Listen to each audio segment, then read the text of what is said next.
Hello दोस्तों, आज की वीडियो में आपका स्वागत है।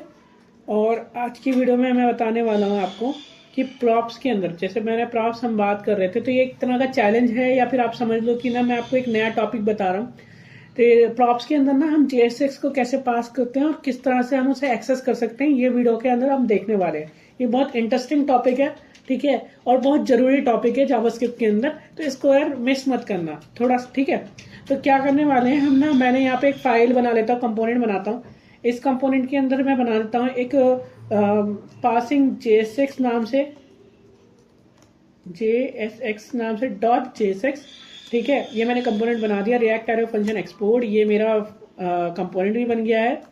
इस टिप को भी हटा लेते हैं, ठीक है, और ये भी हटा लेते हैं। हटाने के बाद इसको ना अपनी app.jsx में डाल देते हैं।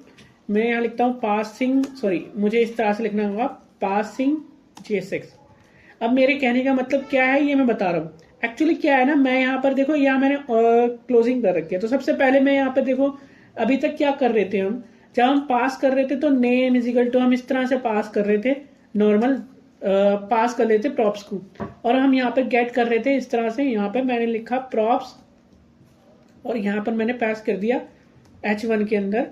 और आप कहोगे कि यार इसमें क्या मतलब बड़ी बात है, आप इसको तो ऐसे नॉर्मल प्रॉप्स पास ही कर रहे हो। हाँ, मैं कह रहा हूँ कि बिल्कुल सही बात है आपकी कि प्रॉप्स नॉर्मल तरीके से, पर ये इंपॉर्टेंट टॉपिक है, इसको प्लीज आप ना मिस ना करें, क्योंकि आपने ये मिस कर दिया तो बहुत फिर आपको ये थोड़ा सा लगेगा, फिर सीखने में टाइम लगेगा। ऐसा नहीं है कि नहीं, फिर बहुत इंपॉर्टेंट टॉपिक है, देखना अंत तक, बहुत इंपॉर्टेंट है, इसलिए बोल रहा हूँ क्योंकि इंपॉर्टेंट है। ये सैफ मैंने लिखा तो ये इजी था, ये कोई डिफिकल्ट नहीं था। अभी क्या कर रहे थे हम, नेम इजिकल टू इस तरह से कर देते हैं। मान लो मैं HTML मतलब JSX, HTML या JSX बोल लो या कुछ भी बोल लो, मैं उसको ना पास कर रहा हूँ, HTML को ही पास कर लेते हैं। मैंने यहाँ पे लिखा कि बटन, मैंने बटन इजिकल टू, मैंने यहाँ पे क्या करा, मैंने बटन पास किया, तो मैं एज ए बटन इस तरह से पास कर देता हूँ, ठीक है। और इसके अंदर ना मैं बटन पास कर देता हूँ, जो मेरा बटन है, तो मैं यहाँ लिखूंगा बटन इस तरह से, और मैं लिखूंगा वेलकम टू, या फिर मैं कोई भी बटन पास करता हूँ, या फिर बटन ना पास करके मैं बटन ही पास कर लेते हैं। यहाँ पे भी लिखता हूँ welcome click me, sorry click me, I am JSX। मैं इसको बंद कर देता हूँ, आई एम JSX। तो मैंने क्या है, HTML पास किया।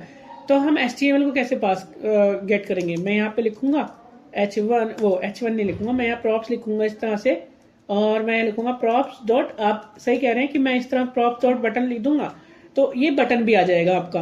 ये भी सही है आपका आंसर, ठीक है। ये बहुत इजी था, अभी तक तो इजी चल रहा था, लेकिन मान लो अभी तक तो मैं इस तरह से काम कर रहा था, अभी तक मैंने इस तरह से काम किया। मैं इसको कमेंट कर रहा हूँ, कमेंट करने के बाद मैंने यहाँ पे ना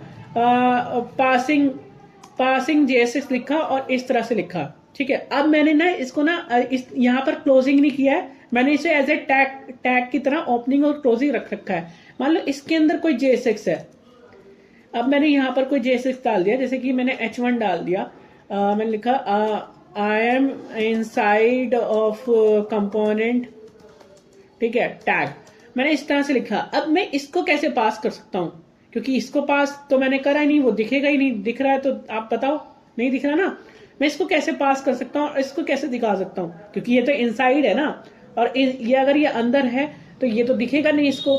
हम इस टैग के अंदर जो ये मेरा कंपोनेंट है, इसके अंदर हम कैसे ये डेटा को लेकर आ सकते हैं, ये देखते हैं।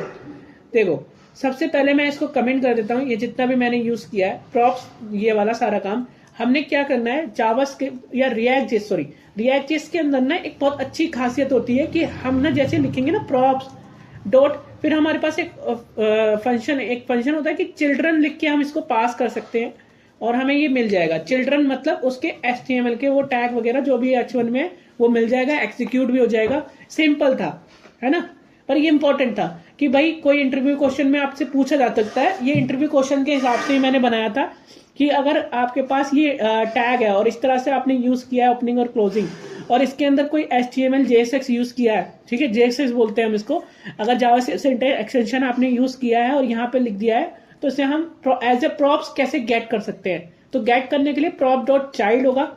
आई होप आपको ये समझ में आया होगा, ये बहुत ईजी था, लेकिन बहुत इंपॉर्टेंट टॉपिक भी है, कई बार इंटरव्यू में बहुत जल्दी पूछ लिया जाता है, तो इसलिए प्रॉप डॉट चिल्ड्रन लिख देंगे और अगर आप डिस्ट्रक्चरिंग कर सकते हैं तो डिस्ट्रक्चरिंग कर देंगे, जैसे मैंने लास्ट वीडियो में बताया था।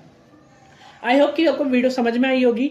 कमेंट सेक्शन में प्लीज आप मुझे बता दीजिए कि अगर कोई कमी हो, अगर नहीं समझ में आया हो, कोई भी पार्ट हो तो समझा दीजिए, क्योंकि रिएक्ट के अंदर ये बहुत अच्छा फीचर है जो बहुत नए वाले वर्जन में बहुत अच्छे से आया है।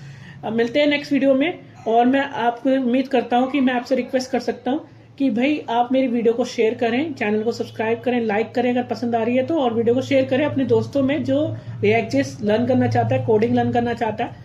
और दूसरा है कि ना मेरी वेबसाइट पे विजिट करें, यहाँ पर मैंने सारे कोड आपको दे रखे हैं, जितने भी कोड हैं डायनेमिक JS6 वगैरह सब कुछ यहाँ पर मैंने रिप्रेजेंट कर रखा है, तो आपको ये भी दिक्कत नहीं आने वाली है। तो मेरी वेबसाइट को भी आप अलग अलग दोस्तों में कर सकते हैं शेयर वगैरह। मैं उम्मीद करता हूँ, ये आपसे मैं रिक्वेस्ट करता हूँ कि यहाँ पर आप शेयर करें, देखें और समझें, और आप लर्न कर रहे हैं रिएक्ट.जेएस। वैसे मैं चाहता हूँ आप सीखें और कहीं से भी सीखें, ऐसा कोई मतलब नहीं है, लेकिन मैं आपको कोशिश करूंगा अच्छे से वे में पढ़ा सकूँ। ठीक है, मिलते हैं नेक्स्ट वीडियो में। ठीक है।